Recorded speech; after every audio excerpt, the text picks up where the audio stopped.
Bonsoir, nouvelle édition spéciale sur TV 78. Bienvenue dans cette émission du jeudi 26 mars.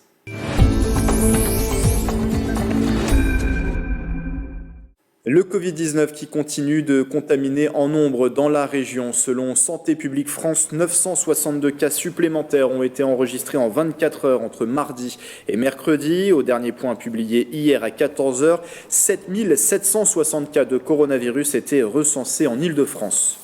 Pour endiguer la crise sanitaire, plusieurs mesures sont prises quotidiennement, notamment celle de placer les sans-abri potentiellement contaminés en confinement. Une cinquantaine de personnes sera accueillie dès demain à Jouy-en-Josas. Par arrêté, la préfecture des Yvelines a réquisitionné 2 bâtiments de l'ancien site Thalès. Les sans-abri hébergés présentent tous des suspicions de Covid-19. Ils seront suivis grâce au concours de la Croix-Rouge des Yvelines avec des agents d'accueil, des infirmières et des travailleurs sociaux.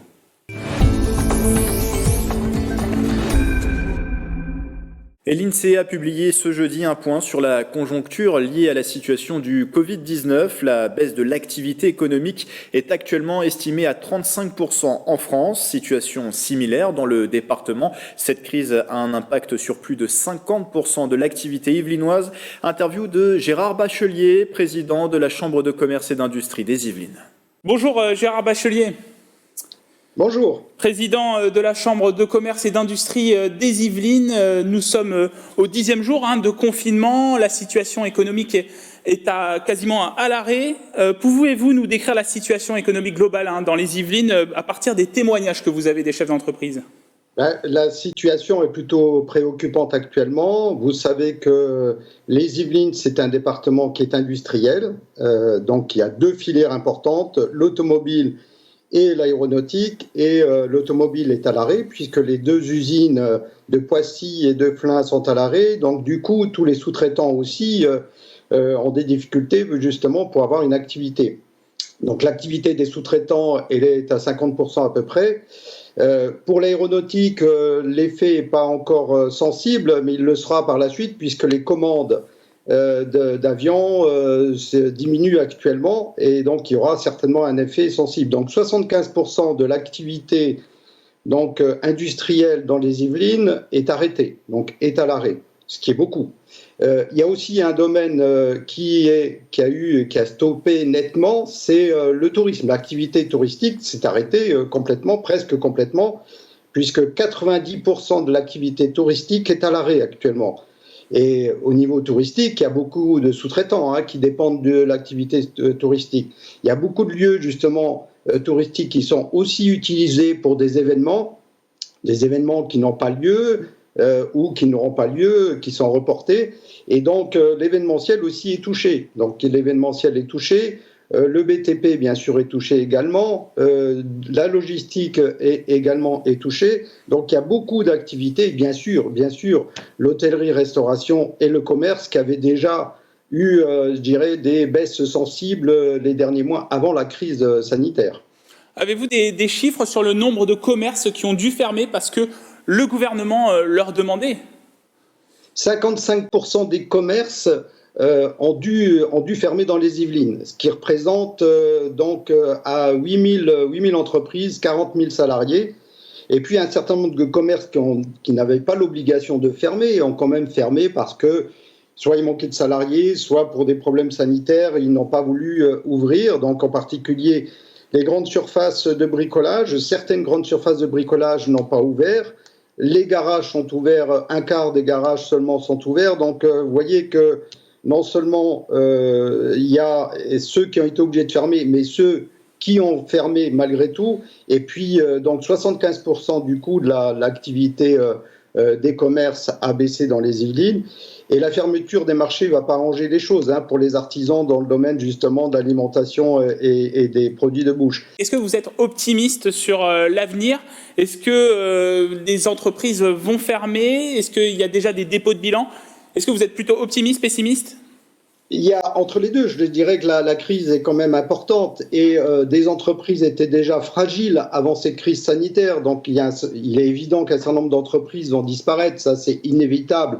Simplement, nous devons essayer, tous les partenaires qui aident les entreprises, justement, essayer de les aider à passer cette crise Les dispositifs qui ont été mis en place par à la fois l'État et la région sont quand même importants.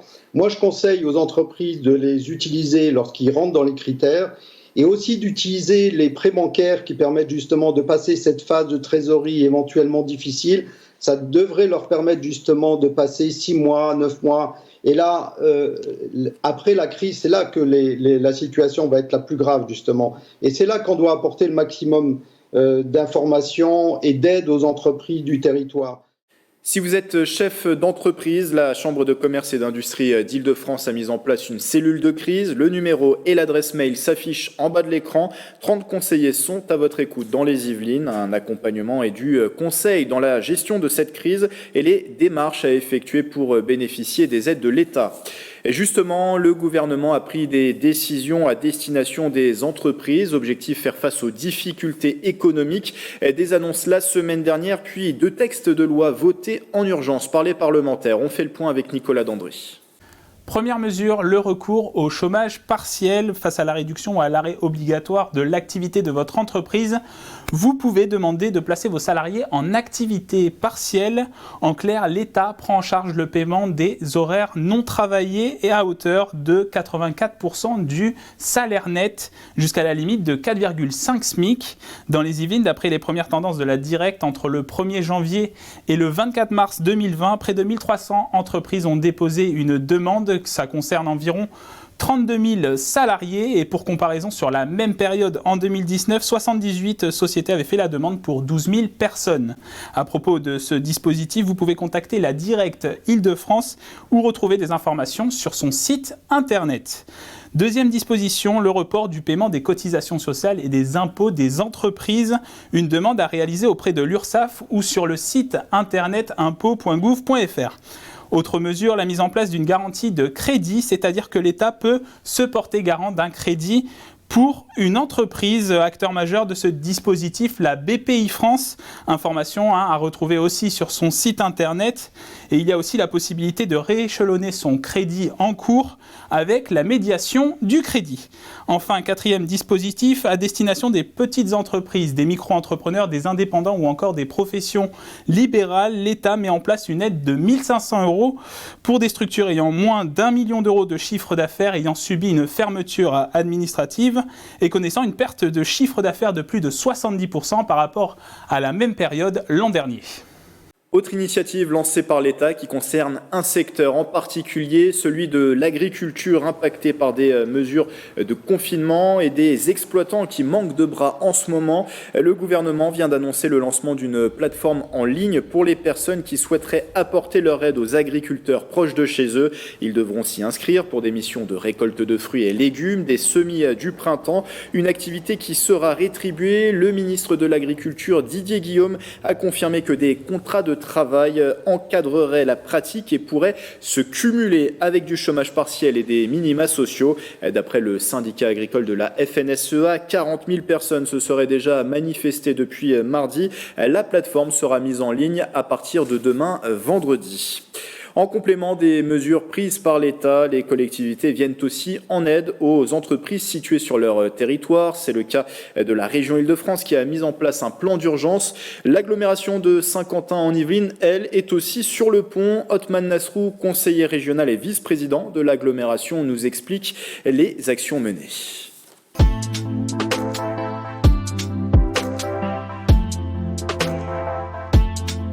Report d'un certain nombre de crédits qui peuvent être faits et là-dessus la région apporte sa garantie aux prêts bancaires en lien avec BPI France jusqu'à une hauteur de garantie qui peut monter à 90% pour venir à la fois évidemment soulager les entreprises qui ont des difficultés de crédit, qui ont des trésoreries tendues et puis aussi leur permettre évidemment de passer ce moment difficile si elles ont besoin de s'endetter à nouveau pour financer leur fonds de roulement ou pour financer évidemment leur baisse d'activité actuelle. L'objectif c'est qu'il n'y ait pas de faillite, qu'il y en ait le moins possible.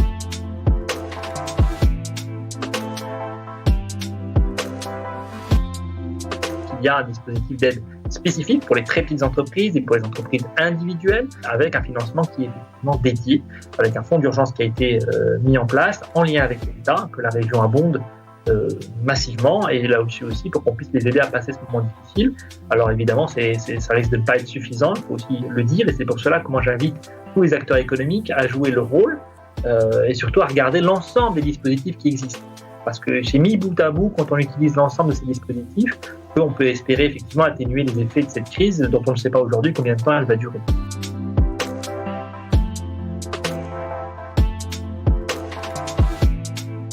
J'ai pris la décision en tant que président de la pépinière entreprise Promopole de suspendre le paiement des loyers, là aussi pour venir soulager les trésoreries de la centaine de sociétés qui sont aujourd'hui installées au sein de la pépinière d'entreprise de Promopole, parce que c'est une manière pour nous évidemment de leur venir en aide, de leur permettre de passer ce moment difficile. On peut le faire.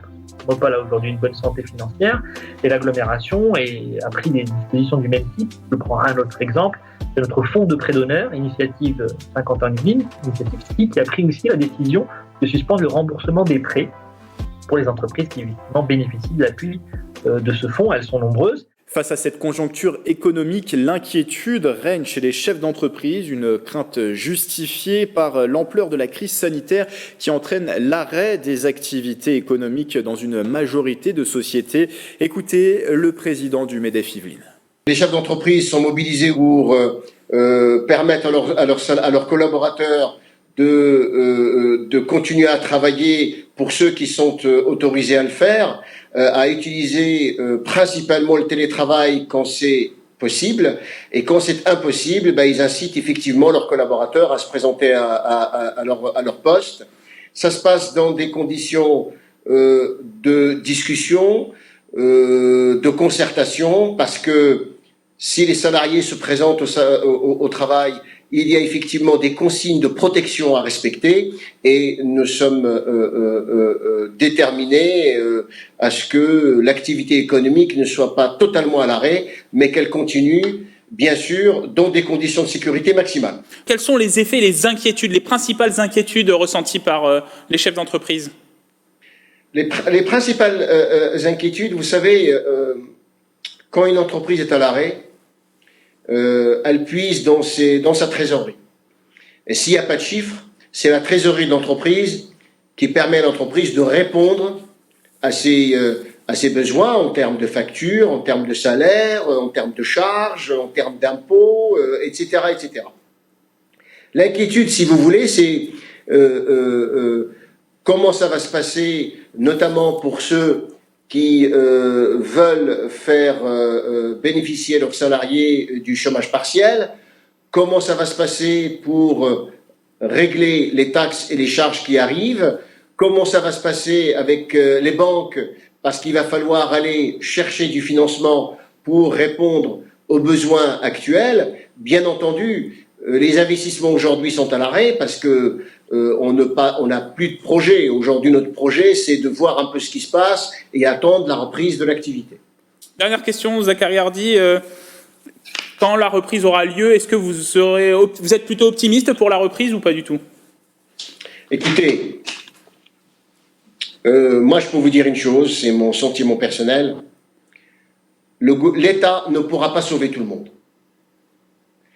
Et c'est pourquoi nous invitons toutes les parties, que ce soit entrepreneurs, chefs d'entreprise, salariés, à ce que l'activité en France ne s'arrête pas. Il ne faut pas paralyser la France, parce que la reprise et le redémarrage va être extrêmement difficile. Maintenant, je ne veux pas donner un message d'inquiétude, d'angoisse, ou jouer le pessimiste forcené. J'y crois parce que nous avons des collaborateurs motivés, nous avons des collaborateurs qui veulent que leur entreprise continue. La reprise va être difficile parce que les entreprises vont fonctionner sur leur fonds de trésorerie, elles vont solliciter des aides financières. Nous verrons dans quelle mesure toutes ces aides que l'État a mis en place vont suffire, vont fonctionner, vont permettre la reprise et le redémarrage de l'activité économique en France.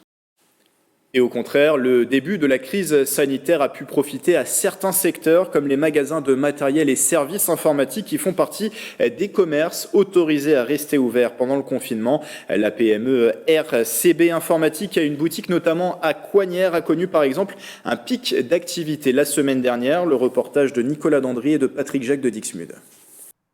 Lundi 16 mars, veille du confinement, ces bureaux étaient pleins. Les collaborateurs de cette PME spécialisée dans le matériel et la maintenance informatique étaient sur le pont.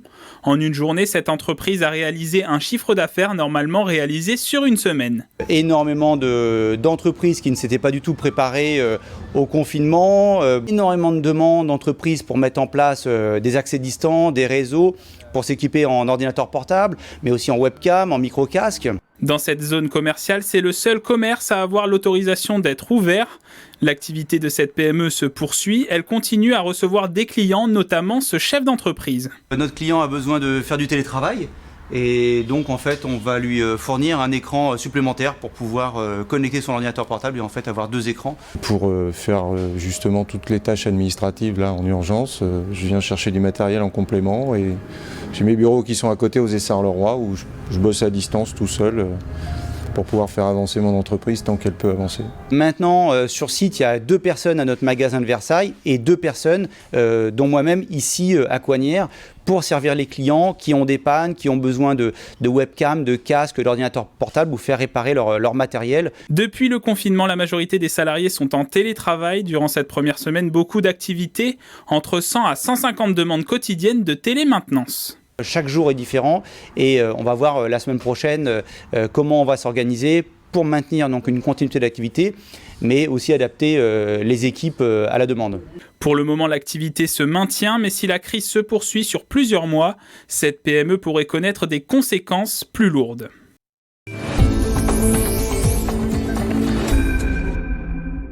Sortons de l'angle économique à présent. La pandémie de coronavirus et le confinement qui en résulte impactent considérablement votre vie. Vous nous partagez depuis quelques jours vos vidéos. N'hésitez pas à continuer. D'ailleurs, certains journalistes de la rédaction aussi sont confinés chez eux. 3e témoignage ce soir avec Aurélie Ronce.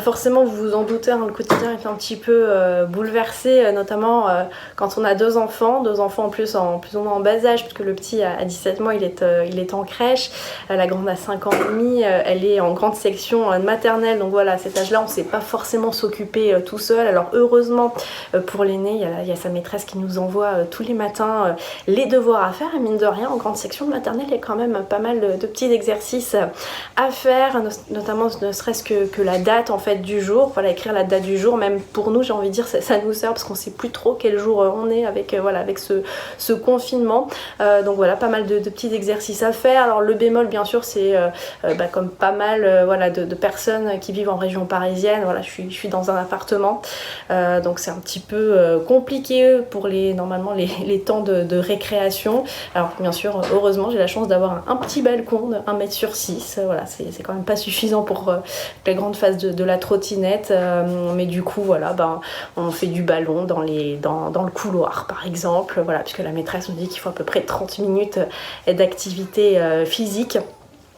Et puis alors le manque aussi pour notamment je pense pour les enfants qui sont à l'école, c'est les copains et les copines.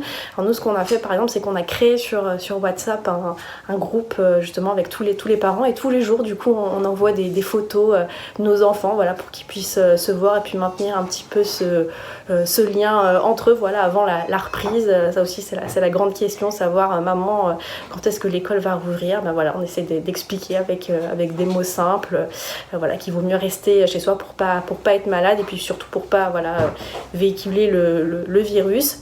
Donc voilà, tout se passe bien en tout cas de mon côté, on s'est pas encore étripé.